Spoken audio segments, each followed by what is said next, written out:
Well, hello and welcome once again to the DCL podcast, where we're inviting you to sit back, relax, and we'll be on our way shortly.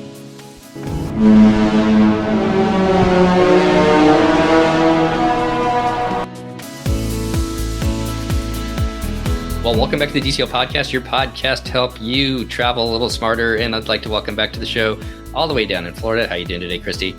I am well, Steve. How are you? Even though I've been picking on you, giving you a hard time today. Yes, you have. That's going to end right now. Or I'm leaving.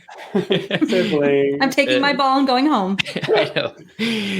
5 years together is showing its mark. It's the 7-year itch. Is that what we're getting at? Maybe 5 years and a lot of time this summer. We have spent a lot of time together this summer. Yeah, but it was fun. And we just saw each other last week. We did at the airport just really quickly with the creepy guy. I was eating in the background. Also joining us today is Chris down in Los Angeles. How you doing today, Chris? Doing good. You know, it has been an amazing summer, but summer's officially over this week because my kids started school. So I'm like, oh, and I have work tomorrow, super early, 5 a.m. my time. So this is like a fun little wrap up of summer news moment. 5 a.m. your time is like your death. That'd be like me having to do something at midnight. I mean, I would hate it. I happen to be capable of doing morning and evening things. I consider myself a both. An evening night owl, a morning worm, whatever, riser. But I feel like our 7 a.m. podcast recordings would tell us otherwise, but sure, okay. I mean, I don't have to be happy at 7 a.m., but also I'm not getting paid for this. That's true. It depends on if she's had her coffee yet. If she had her coffee, 100%, then she's pretty spunky. I have to find the Starbucks that opens at 5. Can we just talk about this for 2 seconds? And I know that everybody talks about this anyways, and I get it. It's totally a money grab and gives more people opportunities. But holy cow, they already had the first Mickey's Not So Scary. There's been like 4. I know already. I know, and it's just like in my mind, I'm not ready for that, and just I just cannot imagine being out there in the heat like that. I guess I don't know. No, but it is. I mean, that's not my jam, but. There are lots of people, though, that are taking a summer cruise. And for them, they do appreciate it because they are scheduling this before their summer cruises. And this gives them a little something extra. So good on them. I mean, it doesn't affect me at all. So. No. And I'm not saying that. I totally get it. I'm just saying, like, for me personally, I was like, holy cow, I'm not ready. I'm not ready to go to that yet. I'm not in the heat and everything else.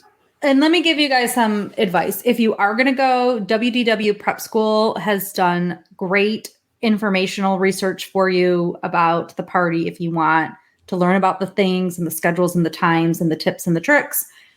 If you are doing a whole matching costume thing, you have got to think of the weather. It is 1 billion degrees out here right now. Like there's a party tonight and I'm pretty sure, or it was yesterday, whatever. And it was real feel 108 degrees at 4:00. So real hot. Like we're not even walking down to get the mail in this heat right now. So you're just going to need to hydrate and you've just, be prepared for some heat. Short sleeve costumes. Make sure that your costume involves some amount of skin. Because I cannot imagine being like, oh, I'm going to dress up as the Wicked Witch of the West or something. Yeah, and then you're head to toe covered in like paint and dress. No. That's stressful.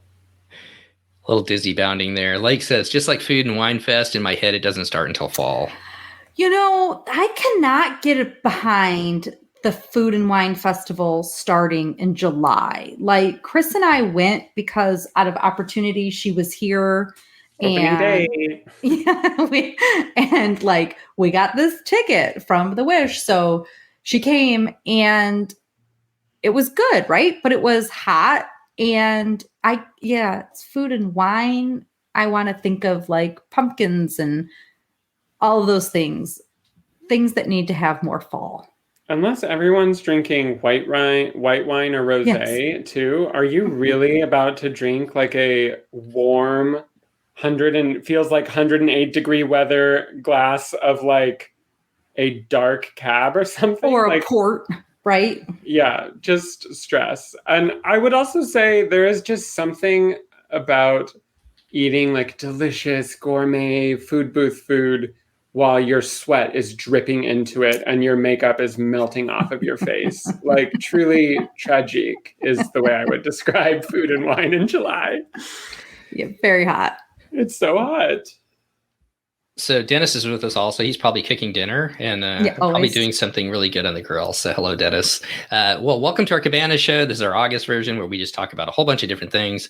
And we've got a couple different topics to talk about tonight. So maybe you guys can see, I don't know why mine always says Facebook user. I say this every month. But no, it's okay. I just open it up. So Seth is also joining us. And for the listeners who are coming on, listening to us on our feed, we actually will record these live to our Patreon group. So if you're interested in that program, it is patreon.com/DCL podcast. You can learn more about it. It's interactive. You get a visual component. You can see Chris's new tattoo. Oh. Wait, what? What is that? Girl, look at that. It's a pretty flower, poppy. It's California golden poppies. I love me a poppy. It's the California state flower. What was your tip about tattoos, since we just talked about it? You gave me a tip. Something you said, don't ever get a tattoo. Oh, my number one hot tip rule for tattoos is don't get a tattoo thinking, well, later if I don't like it, I could get it removed or get it covered up. Because a tattoo is just a representation of who you were in that moment. So if you go in saying, I'm willing to put this on my body because it's who I am today, then why would you take it off later? Because, yeah, of course we're different people. We're very different people today, but it represents who we were when we got it. I, for example, wouldn't have gotten a tattoo right here. But it's there. It's who I was. And Chris is pointing to part of her chest area for those who are not in the Patreon group. Anyway, enough about tattoos. Let's talk about... Steve, you have to come in. I don't know what your list is. I said it to you. Okay. Well, today we're going to talk a little bit. So I was kind of going through the news, like what's been come out with DCL, and most of it's just stuff that we've talked about on the Wish, and no shade on the Wish whatsoever. Just most of the last news over the last month and a half has really been about the Wish out there. So, and then is there news about the Wish anyway? I mean, is there anything new? I don't know that there's anything new. Well, it's all people's opinions. Yeah, I think it's just more like news outlets, like this is what's new on the Wish and check out this on the Wish and things like that. And then there's like all the new COVID changes, which I hate to dive into those because the minute we do that, it'll change. But we're going to talk about one specific thing a little bit later. Okay. Go ahead. Did you want to say something? No, I was just going to say they did change though. Like there's a vaccination change for Disney Cruise Line. For all the cruise lines are having changes right now, but Disney Cruise Line's current change is that after September 2nd, you can be 12 and up to be you have to be vaccinated at 12 and up. But that means that 5 to 11 category, they are allowing them to be unvaccinated.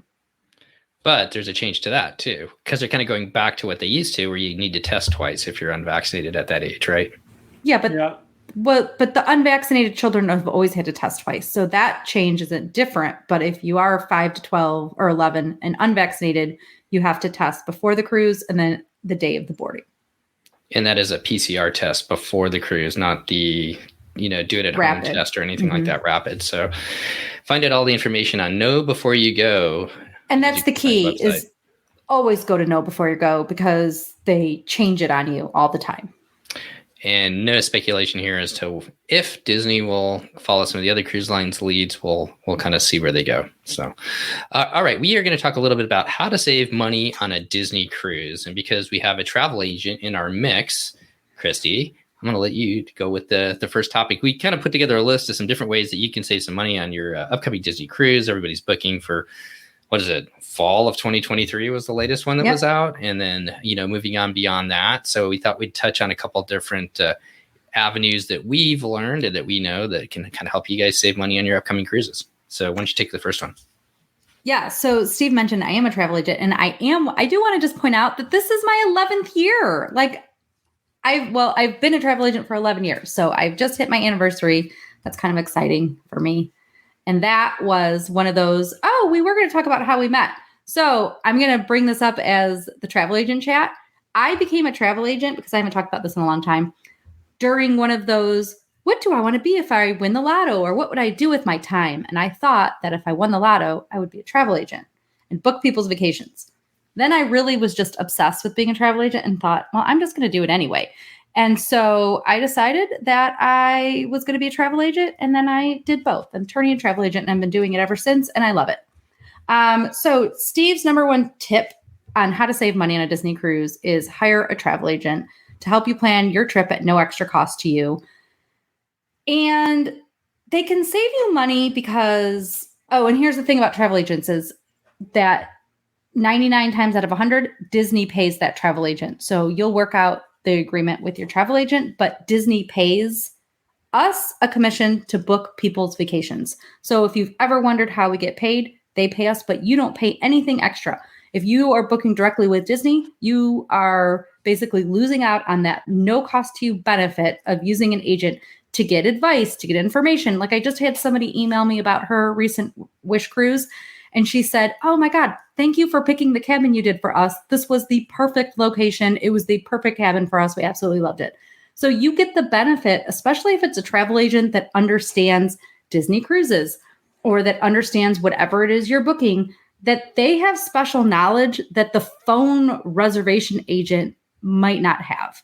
Like there are people that work at the call center at Disney that have never booked a cruise. And there's people or never been on a cruise. There are people that work at call centers of these online travel agencies that have never been on these trips. They're just doing this desk job. So if you get a travel agent that understands Disney Cruise Line or whatever it is that you're booking, then they can actually guide you through the little minutia that you're just not going to get by having a phone agent. So other ways they can save you money is we can stay up to date on deals and discounts. This would probably be more for either a Disneyland or Walt Disney World type vacation, but we also know, hey, did a Florida resident rate come out, or are there a Canadian discount that came out? Are there military discounts? Some of us we've heard about them, so we can pass them on to you. We can, again, tell you to book opening day because that is 9 times out of 10 where you're going to get the lowest price. And to your point, you saved me some money on our trip in December because I wasn't even really looking at it. You go, Christy texted me or we were talking and he said, hey, you should look at the military rates because our cruise has got a military rate on it. And I went back and rebooked it. And now I've got a military rate and saved a bunch of money on our December cruise. So once again, working with somebody and I wasn't even your travel agent. I know. So, working with somebody that stays on top of what's going on with Disney Cruise Line, I think that's huge. And make sure, and when you do it, it's just like, finding a financial plan or whatever else, you don't have to go with the very first one, interview them, ask them what they know about it. And you can tell right away if people know or if they're trying to BS you a little bit, I guess. Just one thing to say is that we only get paid when the person takes the trip. And so just us agents that are doing this, we always just ask, be respectful. Obviously, ask some questions, interview, make sure that there's a good fit for your agent. But don't ask for travel agencies for the same quote because the price is the same. Disney determines what the price of the cruise is. And so, you could do the interview and then decide who you're going to use, but your price would be the same regardless of who you use. Perfect. Anything else on that aspect there, Christy? If not, I'll take the next two and then Chris the cruise in the off season. Okay. So if you don't use a travel agent, you can find out some of those discounts yourself, but you're going to have to do it by going to Disney's website, the Disney Cruise Line website. That's probably the best one. There are probably some other websites you may want to follow out there. I don't know where they might be able to thread out there, but usually right now Disney's on the website itself. If you scroll down on Disney Cruise Line, they're advertising 35% off on some select cruises. And then if you go all the way down to the very bottom, you're going to find like the menu, the overall menu for the whole website itself. There's always a special offer. So you click on that and that's where you'll be able to find military discounts like the one that we just took advantage of, Canadian discounts. And I'm not sure about Florida residency. I didn't see the Florida residency there. Where do you find that, Christy? Well, we can log in to see it, but yeah, it's like hidden in there as well. It's in the website that talks about the different discounts. The thing also to note though, right now, we're before final payment and like barely, but before final payment of our December cruise. And your military rate had been there for a couple of weeks. Typically, it's not going to be this far out. And there's some restricted fares right now, which we've talked about in other episodes, but very briefly, restricted fares means there's some that you can't change the name, you can't change the sailing, you have to pay in full, but you save like over $1,000 sometimes. And those are going on now for well into the future. Like I had from 2 months ago that had a military or a restricted fare rate for November. Historically, they were never that far out. They were doing last minute things. All the cruise lines need money right now. They had been operating at reduced capacity. They had that whole year and a half where ships weren't sailing. And this is an industry thing. This is not a Disney Cruise Line thing.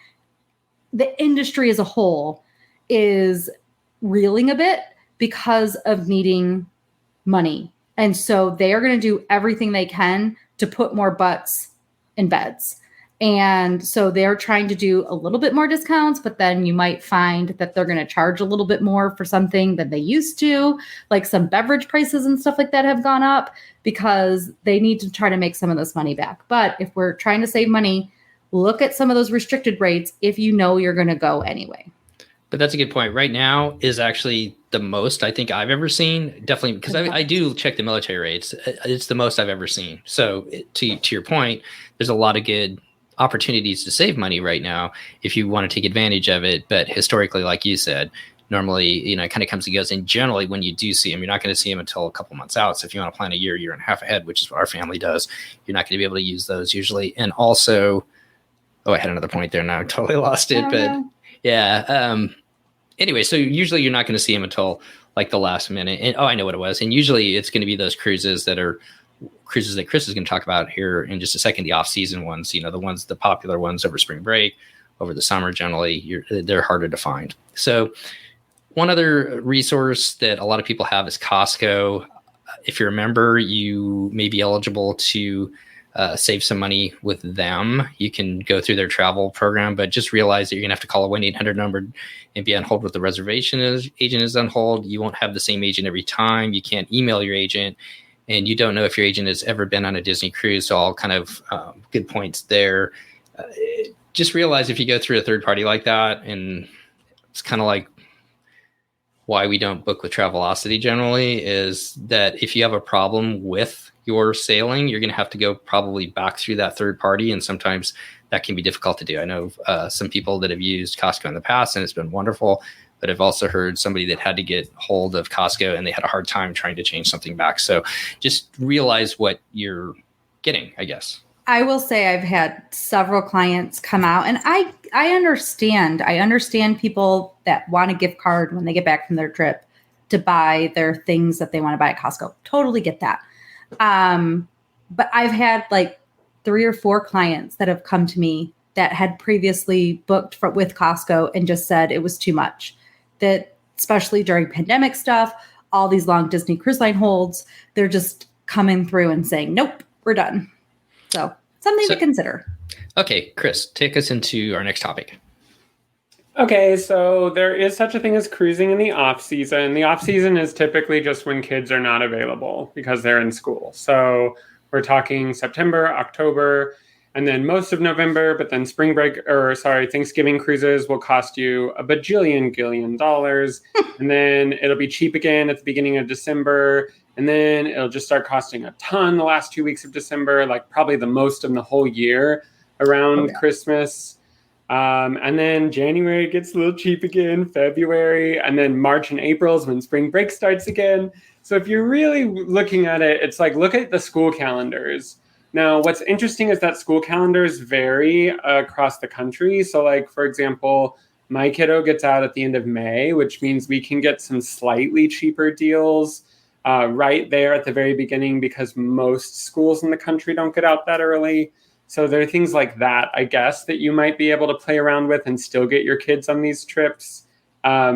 but it's hard. Everyone who has kids can attest it's harder to cruise in the off season. So, and you did mention February gets cheaper, and February does get a little cheaper, except for President's Week.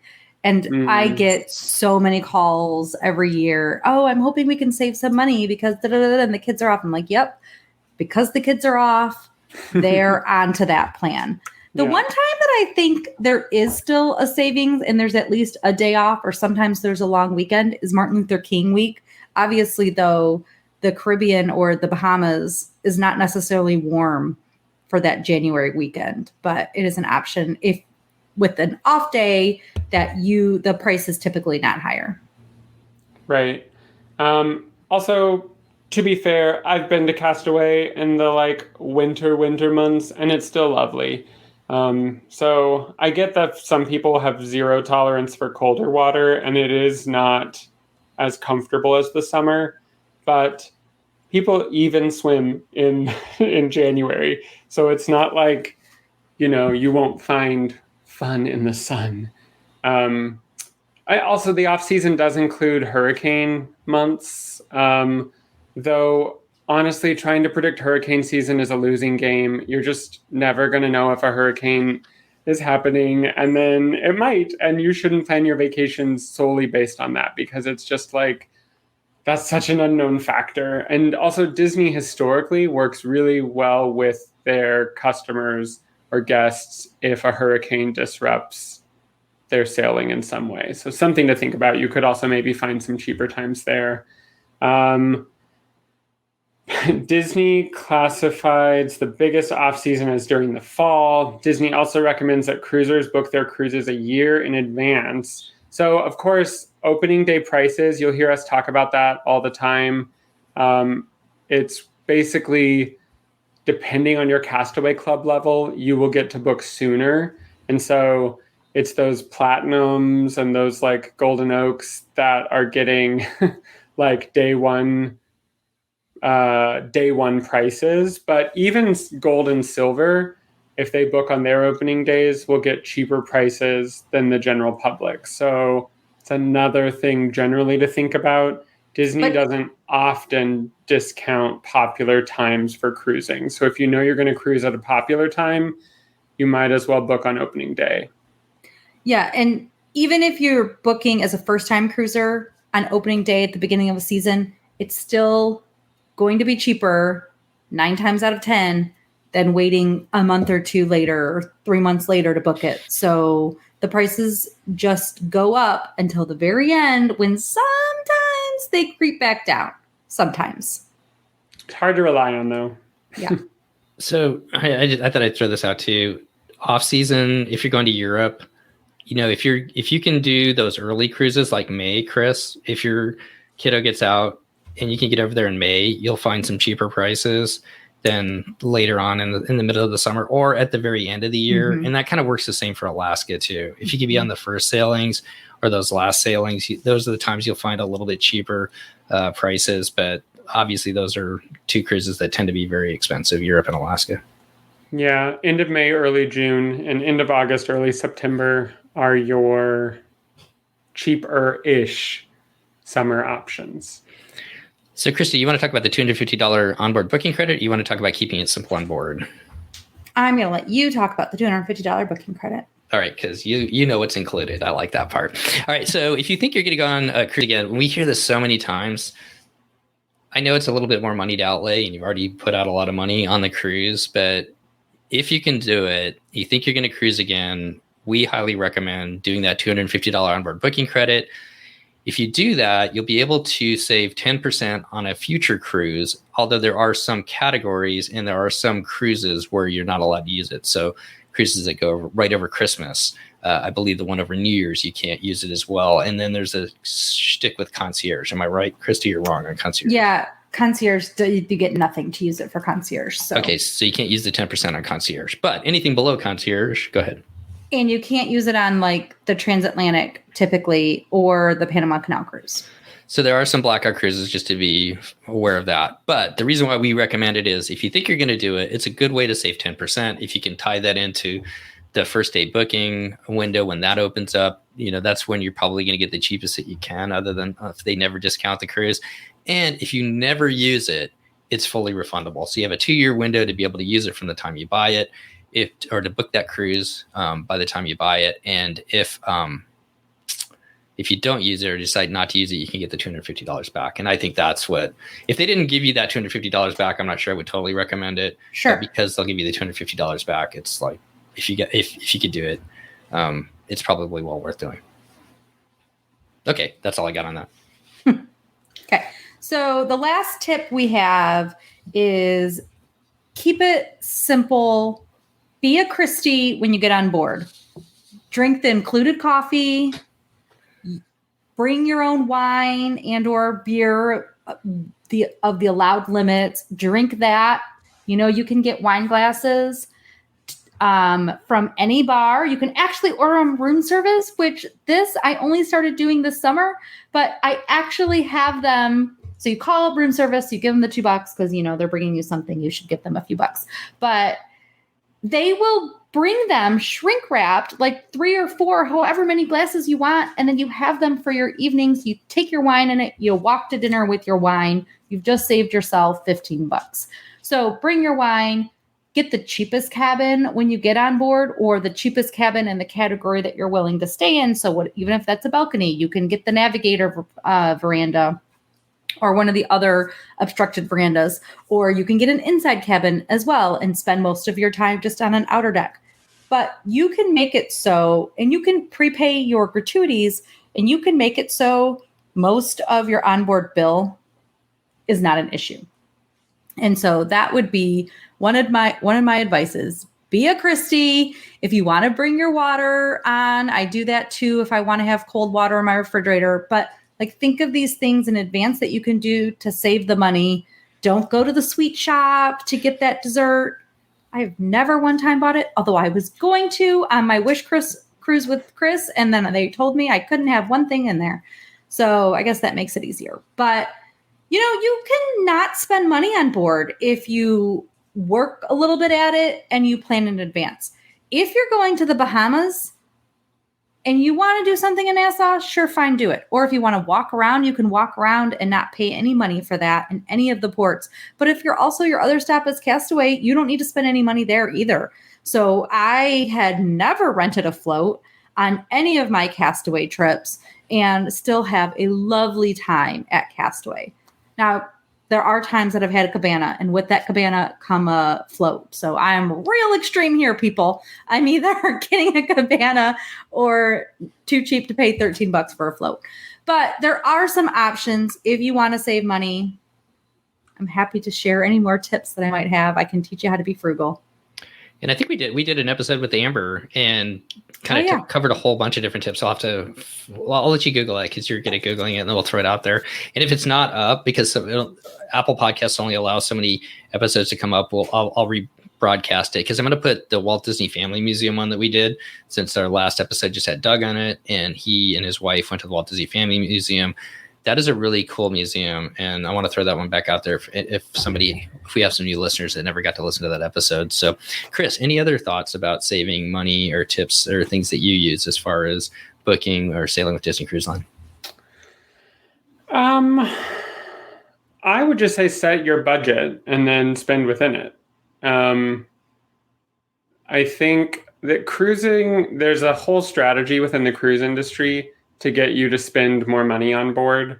In fact, on the Wish, you might be like, why is there a huge amount of real estate dedicated to a diamond shop and a luxury purse shop and a luxury watch shop and a luxury luxury item shop?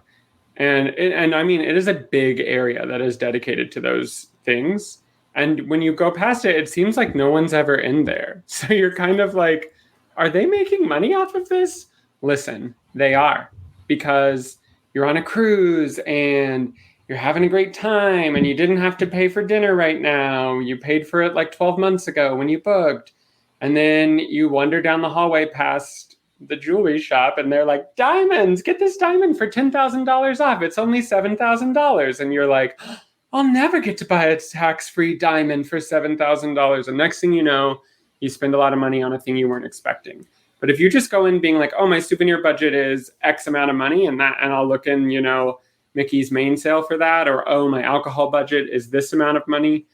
One thing that Disney Cruise Line has going against it is that it is hard to do the all-inclusive vibe if you like to drink alcohol or if you want, the additional restaurants. There are, on Celebrity, you can just have all of that included in your fare if you want to up it to that level.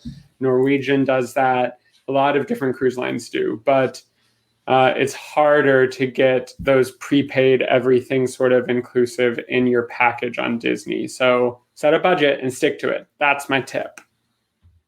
Don't take a friend cruise is my tip, because I had a very large onboard account, I feel like, for both Europe and the Wish. So take a friend cruise because they're the best, but also so much more expensive because you're just hanging out and you're ordering even a mocktail, Chris. You probably ordered more of those than you've ever ordered on a cruise before, and it just helps you spend money. But I did find those episodes. So episode 233, we did a Captain Minnie episode. That's how you have it titled, Saving Money Booking a DCL Cruise. And then episode 207, we did a DCL 101, what's included on your Disney cruise, which is the episode I think you're thinking of, Steve. And this was just talking to you about all the things that are already included. On my blog as well, I have a blog post, packyourpixiedust.com. It's one of my recent posts, so you can find it right there. I did a blog post about what's included on your Disney cruise as well. So those are some tips that we've used over the years. If you guys have any, we'd love to hear them. If you want to post them on the Facebook page, we sure would appreciate it when this episode comes out. And we'll try and make sure that we put them in future episodes as well. And then everybody else can read them on that follows us on our Facebook page. All right, let's turn to the Disney Wish cabins. I think that they've kind of gotten a little bit of a bad rap in some ways as far as from some of the different outlets and everything. They've added some really cool aspects to them that I don't think that we've really touched on. And then Christy's got a couple of tips and tricks that she's thrown out on some different episodes, but I thought we'd talk about it one more time again. And I'll just kick it off. I'm not sure that we've mentioned it on our podcast, but one of the cool things that they have added is in the past, Christy's talked about having to get up and use the restroom, and there's no light in there. They have a night light in the split bathroom where the toilet is. So you can put that on, and it really is pretty low. And that is kind of a cool thing feature that they've added to the room itself. Chris, anything stand out to you that we haven't talked about or that you want to emphasize for people that are sailing on the Wish as far as some differences with the room that you appreciated or maybe that we didn't really touch on very well? I think if you are a couple, it is like almost exclusively an improvement. Meaning, if this cabin is meant for two people, you have a giant TV at the foot of your bed, you have like a much more open feeling bathroom because the curtain isn't always touching you. You have push that door in, just as a reminder, push the door into. You can get a little extra shoulder room if you push the door in towards the shower because it hinges both ways. That's a good tip. And honestly, the shapes of the sinks feel like you're not washing your hand in like a little hovel trying to like clean it. So I think there are so many positives. We've talked about the lack of a drop zone, but honestly, like it is an additional 4 feet past the bed to a drop zone. So again, for a couple, I think it's like almost exclusively positives. But there are a couple of positives on that kid side of the room, or let's call it third sleeper side of the room, that not a lot of people have talked about. So, for example, there are outlets in the upper bunk, which means that your teenagers who have phones can charge their phone up there, or maybe your kid likes a noise machine, you could put that up there. There's a light up there, so if someone wanted to read while they were in bed, all of those things are options for them now, and they weren't in the other ship. Is there a light in the lower bunk? No, the lower bunk is just sort of the Wild West. Okay. There's no plug down there either, I believe, correct? No, our light is that big mirror light. That's not helpful. But there are plugs like around the curtain and across the little way at the desk. So if you were going to have a person sleeping on the lower bunk that wants to charge something of theirs, just have them bring a long cord. Yeah, USB and USB-C plugs all around the room too. And there's USB up in the upper bunk too. So it's not just a plug-in. There's also a USB port up there for your kiddos to plug in their iPad or whatever else that they may be using up there. Christy, I know you talked about this before, but let's go over some of your tips for, not having that drop zone as you walk in. So I bought for my last cruise a little magnetic cubby.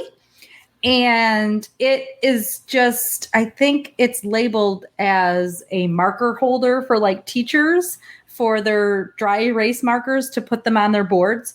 So it's magnetic. It was very inexpensive from Amazon.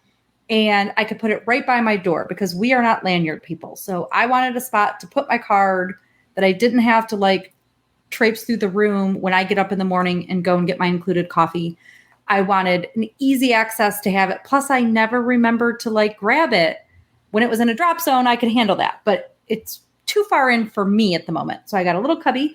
And then something else we've just talked about before is you could also just get magnetic hooks so that you can hook your lanyards if you're a lanyard person, or a mask, or even hats. Like I know we would put my son's hat on one of those little magnetic hooks too, because as we've talked about before, all of the walls inside a cruise ship basically are magnetic inside your cabin. And so you can just tape things up everywhere if you want. So there are two hooks, or there was two hooks in our room. Just FYI, there was two hooks. We used that to put our lanyards on, but if you want some more, definitely a huge benefit there. And they were pretty high up too. So like if your kid's a little bit smaller, they may not be able to reach up there from what I remember. Anything else about the rooms, guys, that we haven't touched on? I think Blake talked about this really quick. The one thing that's weird about the TV is it's right at the end of the foot of the bed.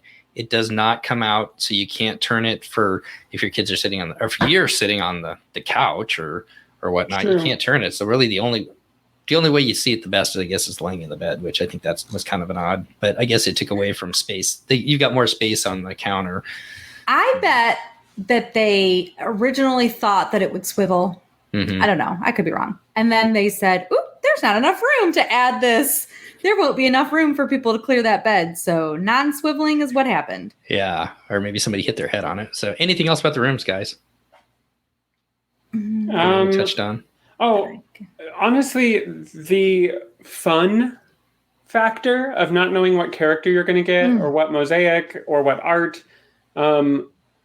I don't know about you all. I know some of you are diehard classic ship fans, but when I go into whatever it is on the Wish or the Wonder and there's like candle in the water or something lyric written on art across the back of the couch, I'm like, excuse me, do not give me a Pete's Dragon lyric in my Disney Wish room. I refuse. But now it's like Moana and Frozen and Cinderella and Tiana, and it's just like, yes, let's have fun, cool art in every room and let it be a bit of a surprise.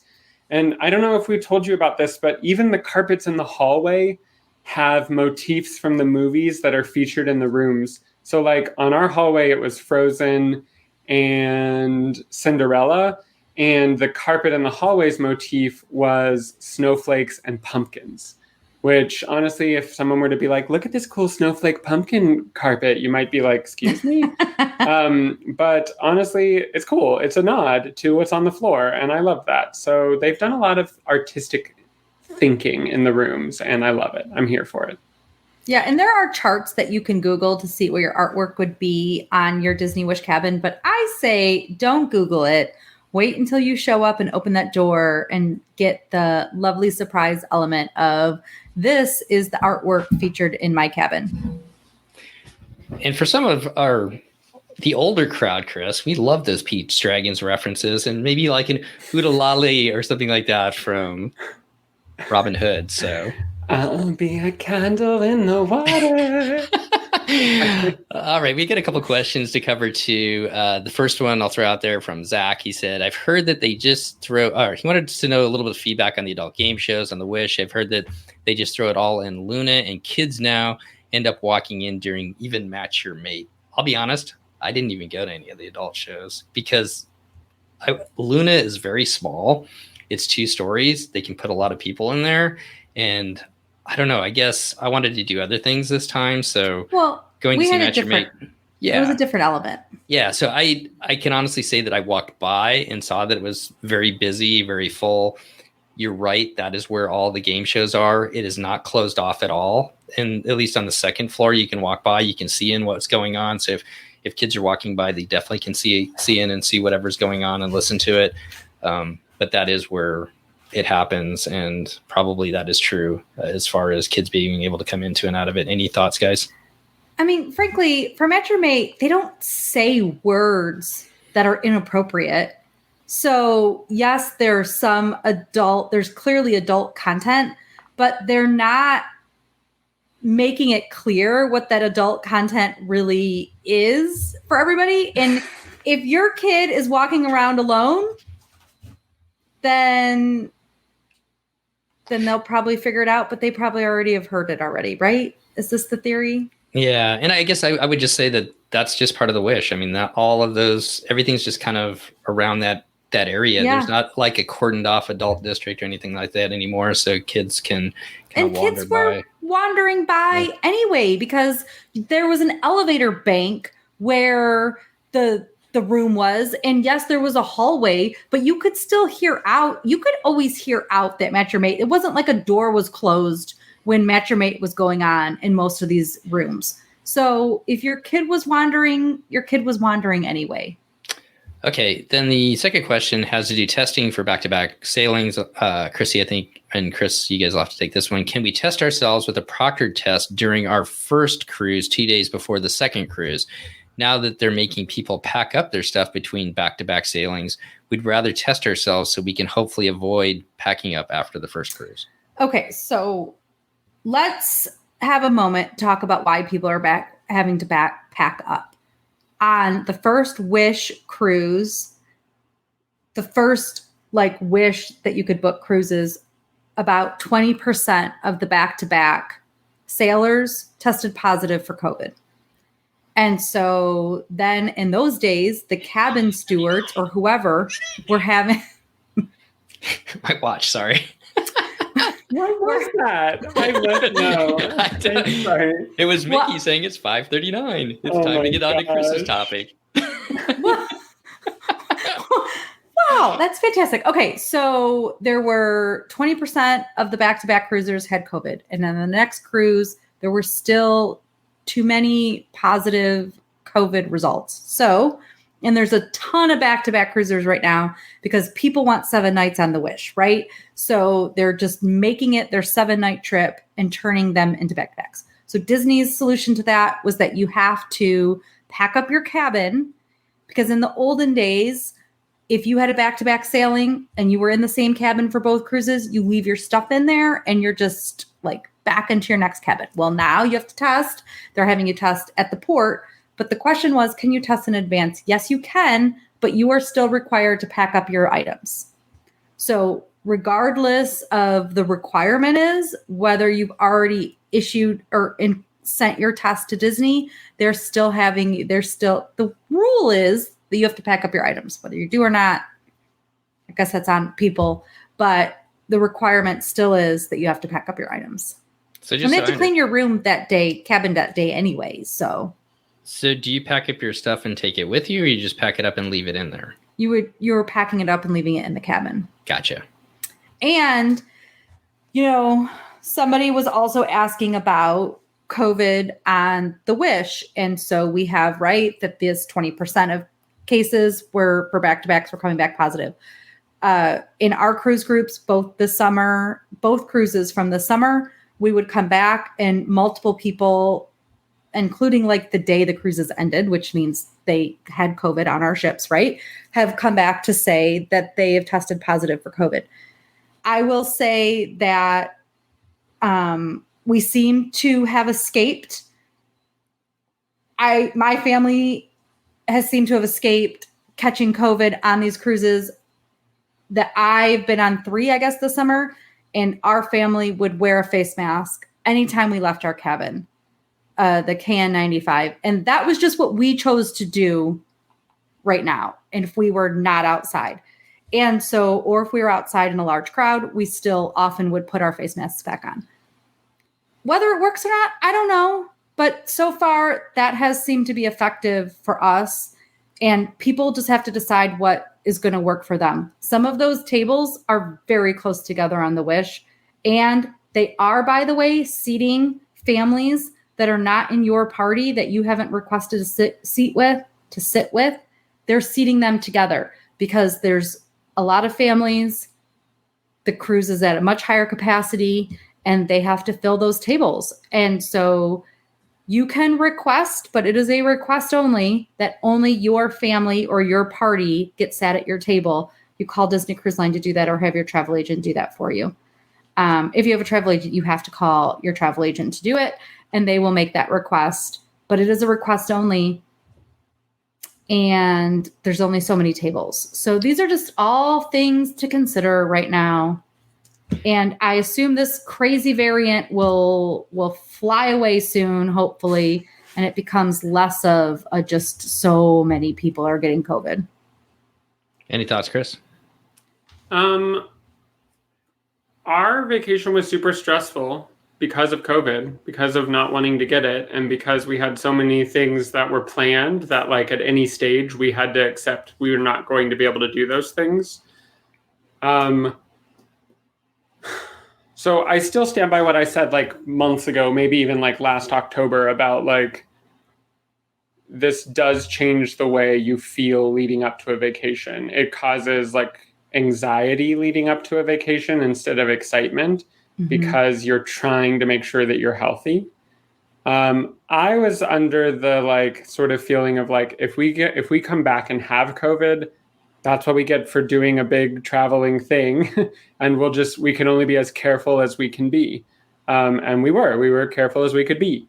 And we came back and we didn't get COVID from that trip. So, but in our Facebook group, we were all in the same Facebook group. They polled people, and it seemed like not an insignificant number of people reporting that they had COVID. So we know it was spreading on the ship that we were on. And I think you should expect that it will spread on whatever ship you get on. But yeah, I'm glad we went, and I wouldn't not go. So I guess my point is, at some point, you have to take the precautions that are reasonable and still live your life. So that would be my like not so hot take, which is we're living our lives, but we're taking reasonable precautions.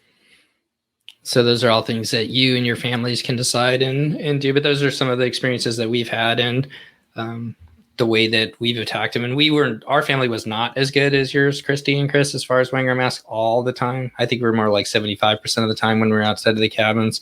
Right. And one party with us didn't have a mask on at all. And right. They didn't get it. So they didn't get it. And we still sat together every night, and we sat for literally 12 hours in Palo together.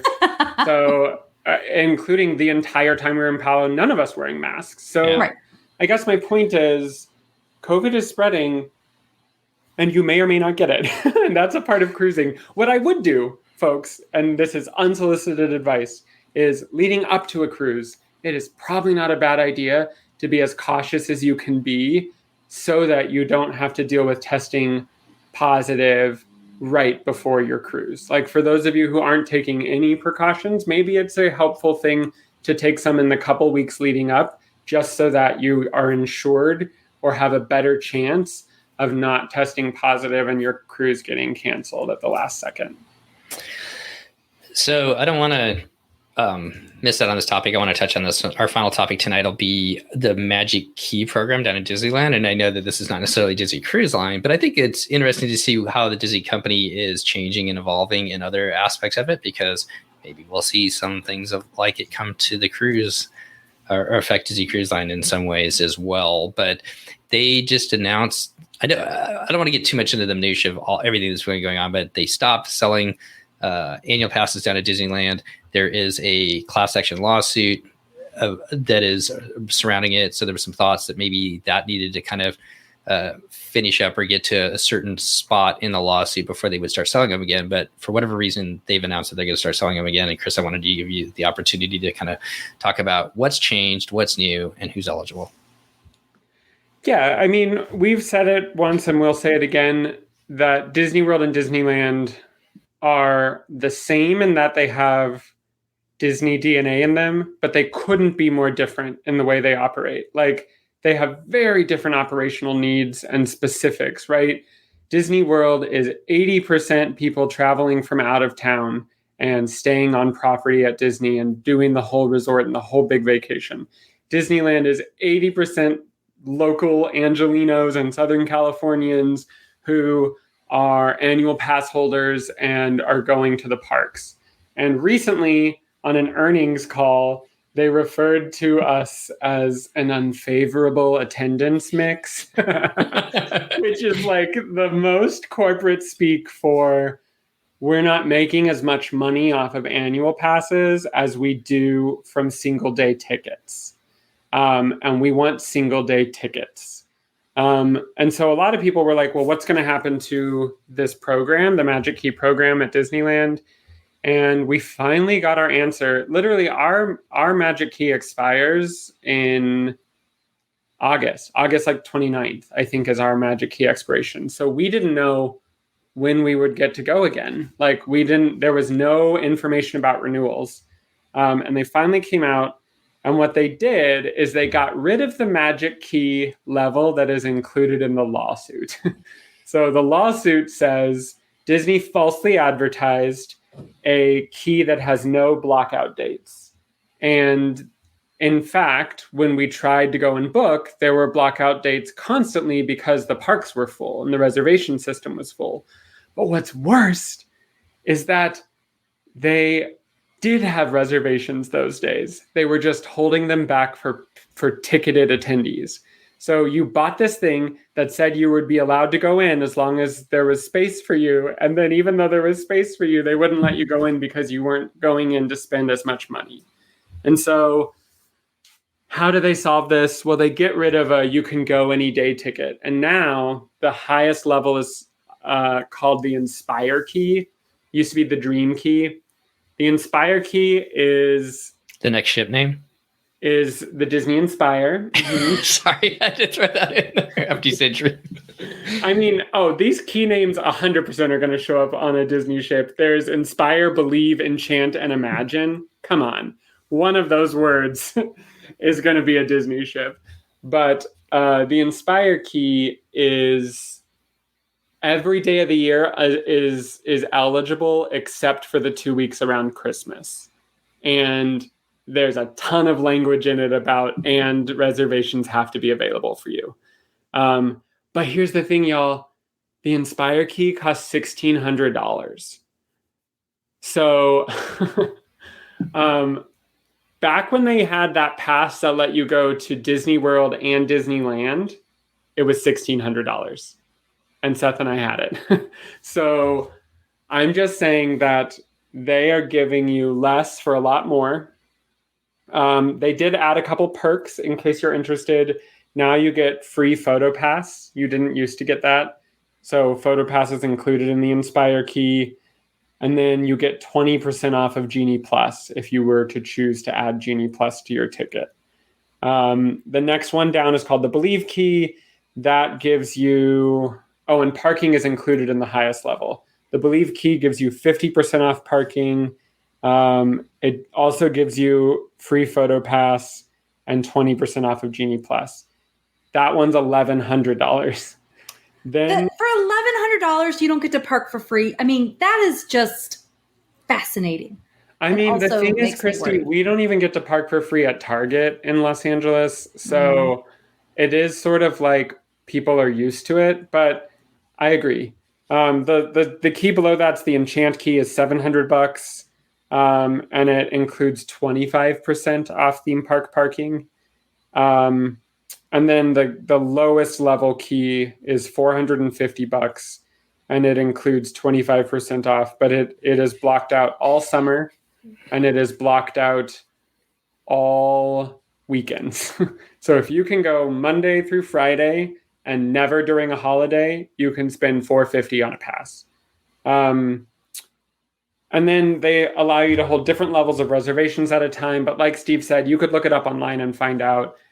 This is just something that I think anybody, whether you're a fan of Disney World or Disneyland, should keep an eye on, because this is a little bit like the next evolution of price gouging and making everything cost extra. And you're seeing Disney for themselves is seeing that it's not working out the way they wanted. And so they're having to tweak it within the first year of the program being out. Also, no new people can buy these passes. The only way you can buy these passes is if you're renewing from last year. And one other exception, if you have a 3-year-old who just turned 3, they can join your family and buy a pass, but nobody else can buy a new pass. So for those of you who are like, actually, $1,600 sounds like a steal, I'll buy it. You are not allowed. Unless you're already a key holder, you can't even get it. So all that to say, it's a baffling and interesting program. And everyone in the Disneyland community is a little bit like, what does this mean? And should I renew? There's just a lot of questions about that right now. So I got to ask, which my guess is you guys will probably renew, just so that you have that. Which one are you guys going towards, or do you even want to answer it? You don't have to. No, I'll answer. Because Seth and I talked a little bit about it today. Our kiddo has a pass, but as many of you know, our kiddo didn't join our family until January, which means our kiddo would have a pass for like 5 months that Seth and I would not be able to go.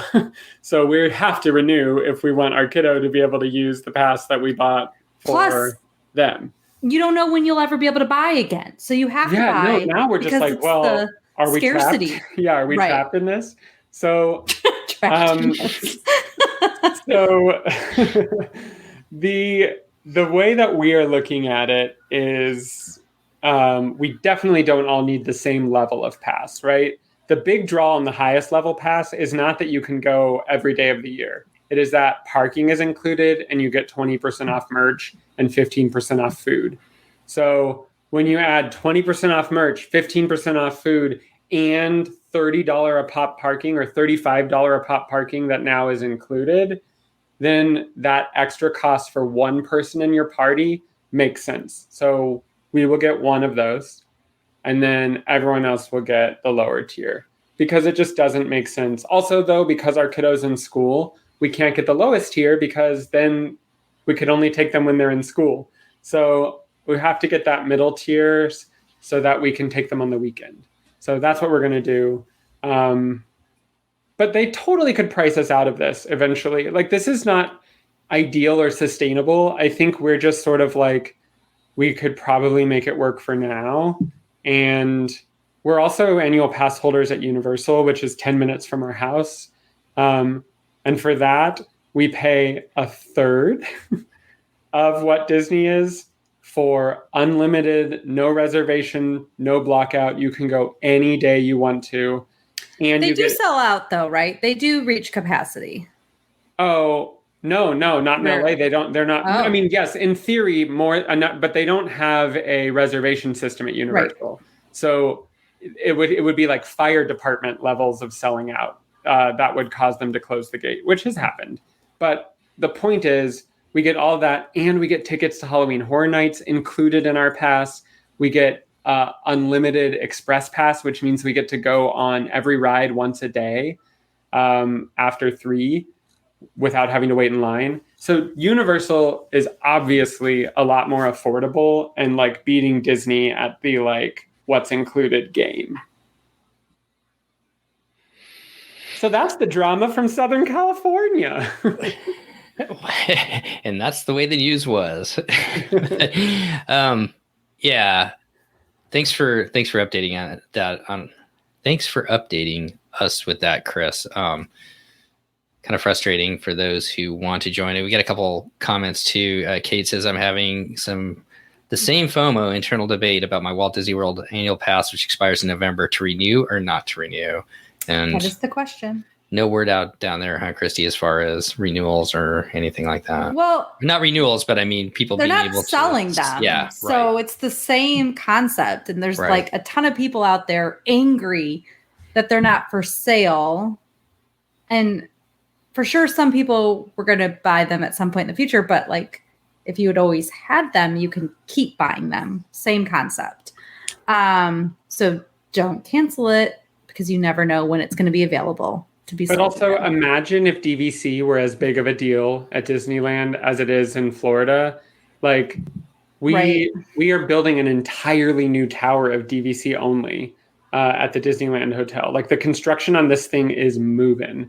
And it's the closest Seth and I have ever come to even considering DVC because it's like right in our backyard. And some people might be like, why would you want to stay overnight at Disneyland? Driving to and from Disneyland on the same day is my personal nightmare because of traffic. So the idea that we could spend the night there on the weekends or on like little couples trips or family trips is like worth it. Mm-hmm. But anyway, all that to be said, it's a big question mark. And I think all eyes are on D23. What is going to be announced as the big giant e-ticket expansions for Florida and for Disneyland that's going to make these prices justifiable? Because at this point, we're paying these huge prices for Mickey and Minnie's Runaway Railway because that's the only new attraction coming next year. Oh, yeah. And it's already out. We've already been on it, but they are adding a new scene. Oh, yay. That's exciting. I agree. Yeah, so these are the questions. And I do think if you listen to some other like analysts and Disney people, they'll talk about D23 too, and how is Disney going to compete with Universal? And Epic Universe is going to be that's the word I didn't know what it was, but yes. So yeah, they got some work to do, and they need to make something take a little bit less time to open than like 5 years for Tron or whatever. Like Universal's making a whole world. And yeah, I can't believe that Tron was announced in 2017. When I heard that, I was like, wait a minute. Mm-hmm. What warp universe did we go into? We went through a 2-year dead period here, I guess. But it's true. It's called COVID. It's true. Yeah. So Chris and I did, which will come out here fairly soon, an episode about Universal from one of our good listeners that their family went to Universal last spring. And we were talking about Epic Universe. So I pulled it up, and Epic Universe, the size of that land is 3 times the size of the Magic Kingdom and twice the size of Epcot. It is going to be huge. And they're opening it in like 2 total years or something. Yeah. Anyways, so pretty amazing. Mm-hmm. All right. Well, that I guess is going to wrap up our Cabana show for August. Before we get out of here, we want to go around the room here one more time. Christy, any final thoughts before we get out of here? Finishing up the end of summer, moving into the fall. Any final thoughts from you? No. You don't have to. So what are my final thoughts? Thank you to our listeners who have shown so much support for us throughout all of these years and even this year. And it's been fun sharing our adventures with you. And we hope that you guys have a successful back to school year for anybody who's got either family or themselves that are teachers, everybody going back into that world. Best wishes for you. Chris, any final thoughts? I would just say that I'm still riding high off of our like summer friendship, summer of hanging out with each other for the first time on this podcast, and all of our families hanging out. So from a perspective of energized about doing more of these shows, my cup's a little more full, so I might have some more energy. Not that I was like hating it, but like it is re-energizing to like be with people in person and to hang out and to do experiencing life together. So yeah, I would say stay tuned for the future. I can't wait. It's going to be fun. And I guess I'll just finish up. I think all those thoughts as well. Thank the two of you for being part of this for so long and making this happen, because I could not do it by myself. That is for sure. And so I want to say thank both of you from the bottom of my heart for being part of this little adventure, and all the best to the families as you go back to school. And a huge shout out to teachers. I think that the three of us all recognize what a huge part you play in shaping, our kiddos and the next generations that are going to come after us. So thank you so much for all of you who are teachers out there and what you do. And one last just tidbit. We've had a lot of people reach out about coming on and doing shows with us. We want to try and get each and every one of you on. If you can do me a favor and go to steve@dclpodcast.com. If you're interested in coming on, please send your requests there, because when it's all over the board from Facebook to Instagram to whatever else, sometimes they get lost. So if you sent me something and I don't respond, or I respond and then I don't respond again, it's probably because I've forgotten where it's been sent. But if you can send it to steve@dclpodcast.com, then we can kind of keep it all in the hopper there, and we'll be getting through them as soon as we can to get people out when we can. Go ahead, Christy. And if you are a first-time cruiser, I am still looking for first-time cruise reports. I'm going to set up phone calls ahead of time so we can just talk about some of the things that we need, depending on when your trips are too and what type of trip you have. So I am looking for first-time cruisers out of Florida, because we do have a lot of first-time Europe. We get a lot of first-time in other locations, but first-timers out of Florida on a Disney cruise, send me an email at christy@packyourpixiedust.com. I've had a couple of you reach out, and your cruises are way in the future, which is fantastic. And they're going to reach out again before their trips. But if you have one coming up too, in like the next 4 months, for example, would love to hear from you, because it's been a minute since we've had like some good first timer cruise reports. And I do want to make sure we're having some content at back to the basics for people. So we love, and I know that's like Steve is energized about editing I get it. We love these cool, unique itineraries, but the lion's share of people going on DCL cruises are cruising out of Florida. So we just want to make sure we cover a little bit more of that. And when you say first-time cruisers, not somebody that's done the cruise and come back, but looking for somebody that's getting ready to go and cruise the first time. Yep. So I want to talk to you guys before your cruise, and then we will record with you when you get back. And where can they get a hold of you again? Where should they send it to? Christy@packyourpixiedust.com. And my email, and it is in the show notes. Perfect. And if people want to use you as a travel agent, we'll throw it out there one more time too. Since we talked about that at the beginning, how can people get a hold of you? Christy@packyourpixiedust.com is my email. That's a great way to start. I also have a website, packyourpixiedust.com, and it has like a contact me page, so you can always reach out that way. My phone number, my business phone number is on there as well. So you have lots of ways to get a hold of me, and we can get started at planning your fabulous vacation. And I have like all types of clients. I have ones that have been on 1 million cruises, ones that have not been on any, so can work with everybody. Well, with that being said, I guess we'll just wrap up and end this show. Thank you so much for coming back and taking a listen. And we'll see you next time on the DCL podcast. And I'll see one of the two of you sometime soon at 7:00 in the morning talking DCL podcast with somebody before that show comes out. Me? I know. Have we set up that recording yet? No, not at all. I'm just. Bye, everyone. Okay. All right, we're out. I'm less energized. I changed my mind. Yeah. All right, goodbye, everybody. We'll see you soon on the DCL podcast. The DCL podcast is not affiliated with the Disney Cruise Line, Walt Disney Company, Adventures by Disney, or Run Disney. All of the opinions expressed on our shows are those of the hosts and the guests who appear on the show. If you have any questions about any of these products, please contact the Walt Disney Company.